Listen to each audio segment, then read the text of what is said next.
Hello बच्चों, welcome to Sunil academy. और मैं लेके आ गया हूँ आप बच्चों के लिए एक और केस बेस्ड क्वेश्चन। और आज का जो केस बेस्ड क्वेश्चन है बेटा वो चैप्टर पॉलिनोमियल से है, और पॉलिनोमियल चैप्टर से ही ज्यादा केस बेस्ड क्वेश्चन पूछे जाते हैं, इसलिए इस चैप्टर को हम छोड़ेंगे नहीं। तो चलिए बेटा आज का क्वेश्चन स्टार्ट करें।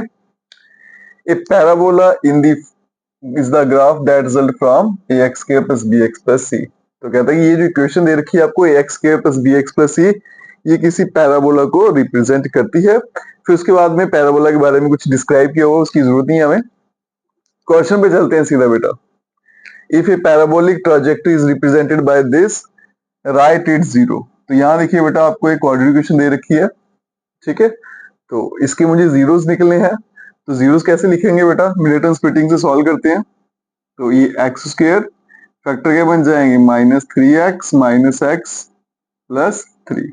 इन दोनों में से कॉमन बेटा x आ जाएगा, यहाँ बचेगा x माइनस 3, यहाँ भी लिखेंगे x माइनस 3, बीच में क्या था -1।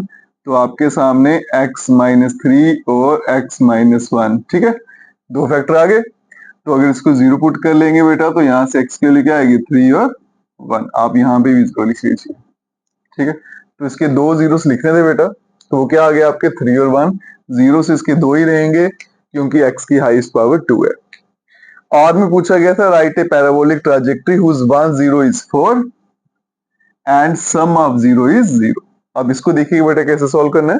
और इसी टाइप के क्वेश्चन ज्यादातर आपको पॉलिनोमियल से पूछे जाते हैं। कहता है 1 0 इज 4, मेरे पास दो जीरो होते हैं बेटा, एक अल्फा एक बीटा।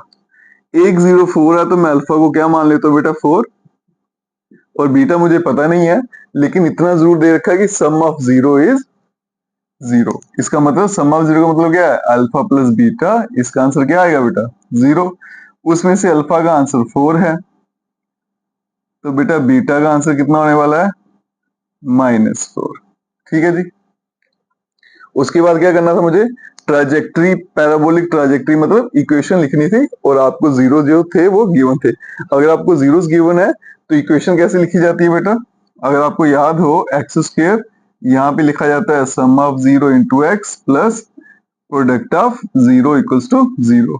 तो एक्स स्क्वायर माइनस, अब यहाँ देखिएगा बेटा सम ऑफ जीरो जो था वो जीरो गिवन है, तो ये वाला फैक्टर बीच में से हट जाएगा। पीछे क्या बच गया, प्रोडक्ट ऑफ जीरो।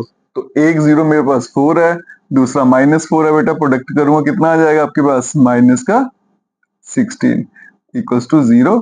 और ये आपकी इक्वेशन है ट्राजेक्टरी की। आगे चलते हैं बेटा, find the number of zeros of the polynomial px x square x minus 2 का होल स्क्वायर -5। अब इसकी जीरो फाइंड करनी है, इसकी पावर 2 है, तो ये भी बेटा क्या है आपकी क्वाड्रेटिक इक्वेशन। तो सॉल्व करेंगे, लेकिन पहले इसको खोल लेते हैं बेटा। तो a square b square minus 2ab minus 5, ये बनेगा बेटा x square minus 4x, 4 minus 5 करूंगा तो क्या आएगा बेटा -1 इक्वल्स टू 0। फिर से बेटा क्वाड्रिकेशन बन गई। अब मिडिल टर्म स्प्लिटिंग से सॉल्व करेंगे, ठीक है। तो मिडिल टर्म स्प्लिटिंग से सॉल्व करेंगे या फिर इसको डी वाले मेथड सॉल्व करेंगे। मुझे लगता है कि इसके फैक्टर तो बनेंगे नहीं, डी वाले मेथड से ही सॉल्व करने हैं। फिलहाल इसमें बस इतना ही पूछा कि नंबर ऑफ जीरोस कितने होंगे इसके। तो बेटा एक्स की पावर 2 है, तो अगर x की पावर 2 है तो इसका मतलब इसके नंबर ऑफ जीरोस भी कितने होंगे, दो ही होंगे, ठीक है। यहाँ लिख दूंगा बेटा number of zeros equals to 2। आगे चलते हैं बेटा, if one zero of the parabolic trajectory is reciprocal of the other, find the value of K. और देखिए बेटा इस तरह के क्वेश्चन जो है वो आपको सिंपली पॉलिनोमियल के एमसीक्यू में भी पूछे जा सकते हैं, या फिर 2 मार्क्स में पूछे जाते हैं। सिर्फ इतने क्वेश्चन होगा, आपको एक इक्वेशन दे रखी है क्वाड्रिकेशन, वो बोला गया कि एक जो आपका जीरो है वो दूसरे का रेसिप्रोकल है। अब इसको देखिए कैसे करेंगे बेटा, जीरो तो मेरे पास दो ही है, एक अल्फा एक बीटा, ठीक है। कहता है कि एक आपके पास अगर अल्फा है तो दूसरा क्या है 1 अल्फा। तो इसका मतलब बीटा की वैल्यू कितनी है बेटा, तो 1 अल्फा। आप बीटा की जगह 1 अल्फा लिख सकते हो, ठीक है जी। अब यहां देखो बेटा, यहां से इस इक्वेशन से अगर मैं प्रोडक्ट ऑफ जीरो निकालूं बेटा, जिसको क्या बोलते हैं अल्फा इंटू बीटा, क्या होता है बेटा c/a। c की वैल्यू कितनी है k, और a की वैल्यू आ गई बेटा 5, ठीक है। तो अल्फा इंटू बीटा, इसका आंसर आ गया k/5। और हमने पढ़ लिया बेटा कि अल्फा बीटा की वैल्यू भी कितनी है 1 अल्फा, ठीक है ना। यहां से आ गया कि बीटा के बदले में क्या लिख सकते हैं बेटा 1 अल्फा। ये अल्फा अल्फा कैंसिल हो गया, तो 5 उधर भेज दूंगा तो के का आंसर क्या आ जाएगा बेटा 5। तो बड़ी आसानी से इसका भी आंसर आपका आ जाएगा। ठीक है बेटा, इसी तरह के क्वेश्चन पूछे जाते हैं, खासकर पॉलिनोमियल चैप्टर से केस बेस्ड बड़ी बार पूछा जाता है।